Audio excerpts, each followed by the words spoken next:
Well, fish is often a favorite on Fridays, but just how safe is it? We decided to take a look at what safety standards are set and just how strict they are. And for more on what we discovered, we turn to CBS 2's Jeff Vaughn. Jeff. Yeah, Pat and Paul, seafood is supposed to be good for you, of course, but here's a shocker. In the U.S., 80% of the fish that we eat is actually imported from other countries. And while there are strict guidelines in place, that means a lot of fish that you eat isn't healthy for you.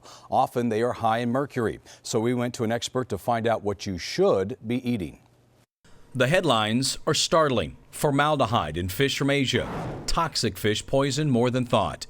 In fact, according to the CDC, the most common source of seafood poisoning comes from imported fish from Asia. So how do you know the fish you're getting is safe? Everybody says eat more seafood, but then on the other hand, we're scared of certain types of seafood because of either news about contaminants or sustainability, overfishing. Chef Andrew Gruel, owner of Orange County-based Slapfish restaurant, cooks up mahi-mahi, salmon, and hoki on a regular basis and knows fish safety and sustainability. People want to eat more seafood, but they were really confused about it. We asked Gruel to break it down for you. Safe seafood tip number 1, buy from the U.S. The United States has a very rigorous management framework, if you will, through which they manage the fisheries all around the United States. Can't find what you want from the U.S.? Well, Gruel says look for fish from countries like Canada, Costa Rica, and New Zealand. And try to avoid fish from the Philippines, Vietnam, and China, which can be high in contaminants and antibiotics. Only 2% of all imports are actually able to get inspected by the FDA, so 98% is still slipping through the cracks.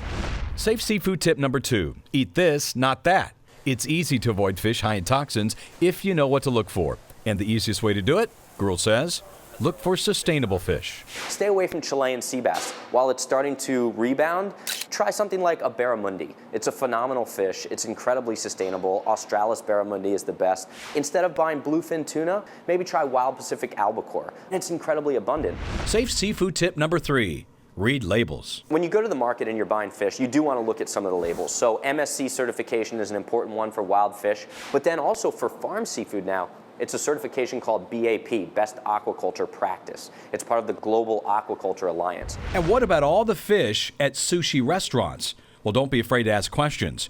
Gruel says ask the sushi chef if they serve sustainable seafood, if the seafood is farmed or wild, how it was caught, and from where. And at the end of the day, the mission is we need to eat a lot more seafood. Seafood is so incredibly healthy, but you got to get it from the right places.